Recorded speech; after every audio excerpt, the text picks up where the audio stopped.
Hi, and welcome back to Poltergeist Board Games. Today we are going to be doing the top 5 of 2025 Q3 regular board game edition. But first, a word from our sponsor, Three Arrows Games. They are a Carson City family owned business, and they do a great job of hosting events. I have gone to a Star Wars event this past weekend, and they have magic events. You can go in and play board games on Monday nights and rent from their library. Wednesday nights they have a board game meetup. Thursday nights they have like a Magic Commander, casual. Usually on Saturdays they have like some type of event. They also do painting, like miniatures. You can come in and paint your miniatures that you have, which I need to do because I have some for Final Girl and Metal Gear Solid, and so I'm behind in that. So I need to go in there and start doing that. But always a great time. Anything you need, if they don't have it, they will get it for you. And they just are a great place to go if you want to just hang out and play games or even talk games with them, because they're very knowledgeable. So thank you so much for your support. Three Arrows Games, Carson City, Nevada. All right, so let's get into the top 5 in 2025 Q3 edition. So my number 5 game is a game that I saw at RageCon, and it's called Potions of Azerland. And so I had to get the deluxe edition because I liked the pieces that it came with. It came with like wooden pieces and things, and instead of cardboard tokens. But this is a cool 1 to 4 player game. It's 60 to 90 minutes, and you're trying to create potions and collect as many like victory points. So there's a picture of the board and such. But it's a cool game. Recommend it, and it's by Gray Baker, Andrew Bosley, artists, or I think, and then Robbie Corrales. And it's Warped Reality Games. So Potions of Azerland was number 5. Number 4, this one's by Lookout Games. It's called The Great Western Trail, El Paso. It's a really cool game. It's got a nice like cloth mat, and you have these cards that you have different workers, and the different workers affect what you can do as far as like building or on the train, if you have engineers, things like that, and you're trying to collect different cattle for points. And it's you're like wrestling cattle, but it is it's a solo. No, it's 1 to 4 players, and it's 60 to 90 minutes. But it's a very fun game, and I recommend it. So El Paso. Number 3 is by AEG and by Josh Wood, and it's called Let's Go to Japan. So this is a really cool card game. So you're you're traveling around Japan, and you're either going to Tokyo or Kyoto, and you're collecting cards, and there's different things that you can collect by the different cards. But it's neat because they kind of show you, places around Japan. So it's like different gardens and, buildings and things like that. So It's kind of like a neat way to go to Japan without having to go to Japan. But it's a fun game. It is, let's see, it's a 1 to 4 player game, takes 45 minutes, ages 10 up. But it's a really fun game, good card driven game. Number 2, this is by Osprey Games. Osprey does really good work.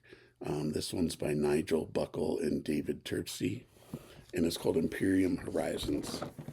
So this is a really cool game. It is 1 to 4 players, takes about 40 minutes per player, and it comes with 550 cards and 150 tokens, but it's a card-based game, obviously. But what you're doing is you're battling civilizations. So in this one, you have, God, I can't remember the different ones. Like like Japan. You can do like Japan versus Inuits, and you can combine. There's 2 others. There's classics and legends, and you can combine them. So you can do like Vikings versus the Peloponnesians, or the Mayans versus the Romans. You know, whatever you want to do, you can put them together and battle it out. And you're using cards to get different abilities and things like that. But it's a really, really, really fun game. I recommend trying any of them, the classics, the legends, or the newest one, which is Horizons. And my top game, had a lot of fun with this, and actually I had to go and watch the series on Netflix. But it is Cyberpunk 2077, Gangs of Night. So this is a cool game. If you don't know, there was a video game that came out, and it was hyped by Keanu Reeves. He plays the main character, Johnny Silverhand, and he's actually in the game. Here he is, right here. You can see him. Looks like Keanu, doesn't it? But anyways, it's a cool game. You're controlling net runners and solos that go out, and you're going against different gangs, and each gang, has like a territory that they own, and their territory, is like business, or like a money type business, money type area. So you're trying to, control different areas and collect as much as you can.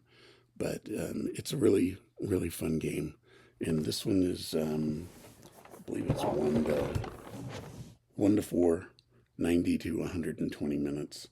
And it's got a lot of plastic figures, 46 plastic figures, and then 131 cards, and a lot of tokens, 164. It's not hard to learn. I bought an expansion for it. So, anyways, that was the number 1 game. Some games that are what do you call it? Honorable mention games that I played. Pantheon. Pantheon was really fun. That's a mythological game of demigods. And then it's kind of like a Percy Jackson. Then you've got Arkham Horror. That was the first time I played Arkham Horror. A really cool investigative game that has many, many expansions and stuff. And then Rallyman Dirt. That's a cool like tile game where you place tiles out for the track, and then you're rolling dice and using those dice to see how far you can move around the track. But that was a cool game. Lord of the Rings, Fate of the Fellowship. That was also a fun game, and that probably just barely missed the cut because that probably would have been next. And then Battle of Hoth. Actually, that also could have been in the top five because it's Star Wars and Star Wars is awesome. But Battle of Hoth is really cool. It's a two-player game, but you can also play it solo. There's a way to play it solo through using card. It's a card system that is used in Memoir 44. So those are my. I played 10 games this quarter, regular board games. So those are the top five in 2025 Q3 regular board game edition. Thank you so much for watching. Don't forget to like and subscribe.